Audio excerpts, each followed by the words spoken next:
Hi, welcome to the Untitled Book review of The Penguin Classics book, as it says there, by Henry Eliot. And there's the back. Now, obviously this is by, no, it's not by Penguin. That would be weird. Of course it's by Penguin. So it's Penguin Books, and they brought out an absolute masterpiece. Actually, it's a masterpiece in the sense it's basically a catalogue. But what a catalogue! It is one of the most, I love that. Just a lovely cloth bound, just beautiful. You can see it's a real thick, chunky book. This book came out quite a few years ago. I'm going to have a look now to see, remind myself, 2018. And how many pages are there? There are a lot, 460 pages. Wow is the word that comes to mind. This is a very comprehensive and really just amazing book. Absolutely superb. Beautifully visual all the way through, just so many examples.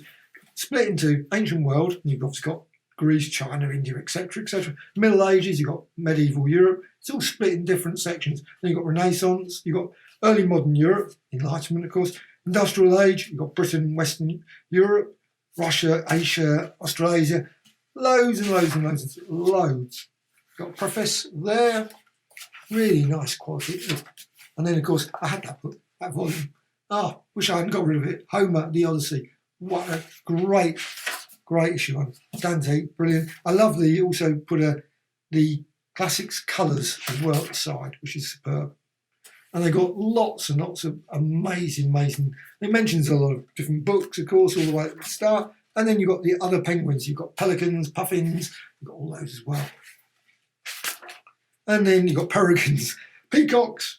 They've got the lot. I suppose you can come out with pandas and other things, but obviously they're all birds, but weirdly. But penguin plays, penguin modern classics, and you've got penguin English library. I've over the years bought quite a few of these penguin books. Penguin education. Now let's go to the first one, the Fertile Crescent. This starts with the Epic of Gilgamesh. I bought that years ago. Now what this book does, it shows often, not all. I assume it's got some, maybe it is. It's every single one, but I don't think it is. It's just the two, and that's 1960s and also one in 2000. So they've got the old cover, and they've got the fairly up-to-date one. I say up-to-date, 2000, of course, 20 years ago, 21 years ago. You see, and also it's got a bit of description. Then you've got like writings from ancient Egypt. That's another book, apparently. But wow, what a brilliant book to pick up. Egyptian Book of the Dead. And as I say, this is really quite like a catalogue of all of the classics. Now, I'm certain there are many missing out of this. I don't think it's got every single book that it has. Wow. But I don't think it's the case, because it's also got a lovely picture at the back of lots and lots of books that are out of print and ones that you probably find it very hard to get. And some of these probably are not in print. I would have thought some of them are a bit tricky to get. So the Dead Sea Scrolls in English. I don't know if that's out or not available. However, maybe it is. But there's the cover, obviously, of one. And it actually gives a bit of details there. It's got maybe it is. Very strange. So 1962, Pelican Books, that's obviously, I assume that one, the Dead Sea, maybe it's the blue one there. 1995, Penguin Books, the complete Dead Sea Scrolls in English. Then 2004, Penguin Classics. So maybe all these, I assume that all these are in print. I think. Anyway, whatever. I think it's still really impressive, because they can be found in second-hand bookshops if you can't find them, obviously, in normal bookshops. So I suspect that you probably wouldn't find all of these books in your regular shop, unless you go to if there is one, a Penguin bookshop, complete Penguin bookshop. However, ancient China, you've got so many. Songs of the South, Odyssey, then ancient Greek, archaic Greek, as it would say. You've got, again, the Homer, the Odyssey there. You've also got Homeric hymns, complete fables, Sophocles. You've got Euripides. You've got the different philosophy, Hippocratic writings, Plato, Aristotle. You just got page after page, and it's got obviously some detail, a lot of detail. About 4 or 5 lines, but still quite a bit of detail. And you think, wow, that sounds interesting. Must go and buy that book. The Republic, obviously, Rome, so you've got Roman readings. I'm certain that's not available. No, it might be. Who knows? Maybe it's still out in print. Roman Readings. I haven't seen that one for years. Do you remember it? Roman Readings.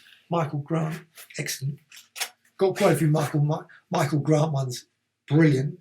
And then you've got Murder Trials, Cicero. You've got Civil Wars, obviously Caesar one. Virgil, Livy. There's just page after page. And lots of, you just read the descriptions and you think, yeah, must go. This one, Natural History. Pliny. 20,000 facts across hundreds of different disciplines, all piled obviously into this. Wow. And also things that I must admit I did not realise, all the like Livy and all the various books, which ones are missing and those sort of gaps. Didn't realise that. Well, I knew that there was some missing, but it was just nice that they were actually listed out in this book, showing it. Also, the later Roman Empire, digest of Roman law, so on and so on. Just early Christian writings, the Middle Ages, you've got Bede, you've got Odom Manan of Iona, whatever, but something like that. My apologies for saying his name completely wrong. The Magna Carta, Travels of Marco Polo. And it's just so many references to books after book after book of Geoffrey Chaucer. Obviously, so much in this. I think it's just lovely. Pictures and if you love covers of books, this book is just going to be brilliant. And I love books of covers. Just always, I've got all the Penguin one, Puffin one as well. Just absolutely beautiful, those cover books. And of course, other cover books as well. Persia, you've got medieval Africa. I haven't got much of that, but you've got obviously a few there. Obviously Shakespeare, you've got so many brilliant examples as well. You've got all the Shakespeare covers there as well, the books. Now again, obviously this doesn't have them all, because you can tell that, because it's got 1968, and I think the cover that's there is 1968 one. This is New Penguin Shakespeare, then 2010 Penguin Shakespeare, 2015 Penguin Classics. You've got this one, Elizabethan Love Stories. Is that one still? I don't, so some of these must be out of print, surely? Now, this is the sort of thing that I would have thought that, I'm surprised maybe they haven't checked the Penguin website. Maybe they could promote all that on Kindle. It would be lovely if Kindle or anything, obviously, so you could download and read these brilliant, but obviously pay for them, but just an electronic Kindle version, an e-version of some of these old books, because some of them probably they never probably bring out Elizabethan love stories ever again. Unless maybe it's a big seller, I don't know, but I think that sounds pretty good. However, there's also French ones there, and obviously Henry Fielding. You've got some, and quite a few often are mentioned. You think, I didn't even realise that had gone out of print. And actually there's so many, of course, of Henry Fielding. Henry Fielding produced so many books, hundreds, not thousands, but he produced a lot. And most of them, of course, are not in print. And I did have a collection back in 1762 version, or something like that, comes to mind. But Joseph Andrews and Henry Fielding's Tom Jones, and you've got the history of Tom Jones. But he did produce an awful lot of other stuff, so pity that none of those are available. But however, this one you've got 3 Restoration comedies. You've got the comedies of William Congreve, Voltaire, you've got Letters to England. I love letters books. Books of selected letters, and it's got quite a few letters here. You've got, obviously, Pepys, and so on and so on. And these are always, like I say, this is the book. It's brilliant because you end up, and also it's expensive because you end up looking and going, must go and find that book. Like, I can't wait for the various second-hand shops to reopen again, to be able to go and pick up some of these, because quite often these sort of books, they turn up 50p or, 75 pence or something in the shop. And it's just great to pick up. So many great books available. So you've got those, and William Hazlitt, great. Obviously, you've got Dickens section, a big section on Dickens. You've got some examples, obviously, of Mystery of Edwin Drood. You've got a little bit of description of it. You've got also 1870 when it was done, selected short fiction. So you've got that.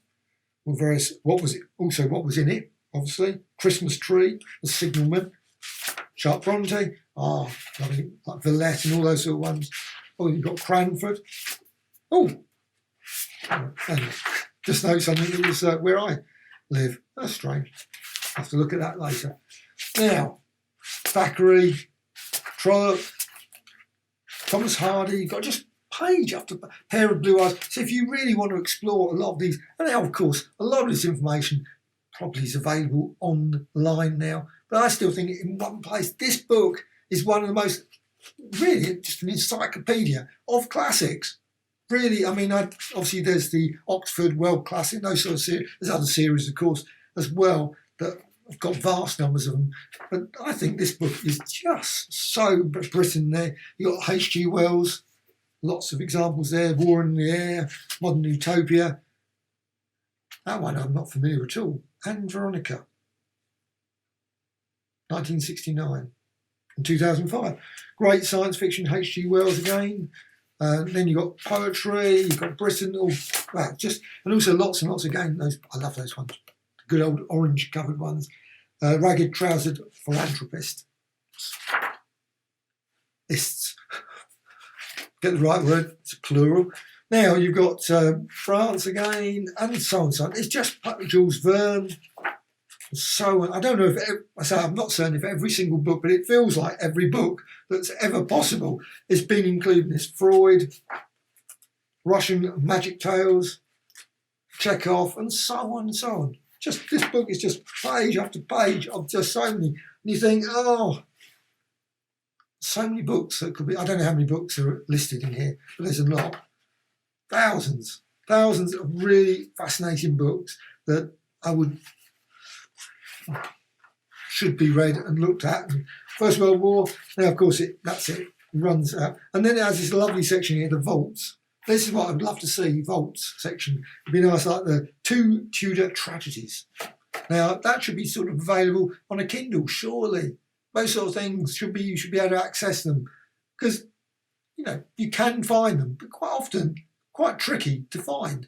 And I have searched for quite a few, and there's a couple of books. Oh, I love this one. Della Casa Galateo. I can't say it properly, but however, that one, new translation, was quite an old one, back in the 50s, that sort of period, 50s, 60s, I can't remember. But it was, I love those sort of Italian, those sort of books that sort of describing the manners of the time. Just fascinating books. I love that Renaissance period. So any book on the Renaissance is always like, I don't know where my copy went. One of those books you think, hold on. And then a massive index at the back as well, just page after page, and the acknowledgements. And I have to say, there's no words to describe this book. I mean, this book is just absolutely amazing. Absolutely. If you're like into classics, you really want to find which ones to look for, which sort of, I think this book is just going to be an absolute wonderful, just wow. Totally, a few more of those recommended, because this one definitely is just a masterpiece. So, brilliant.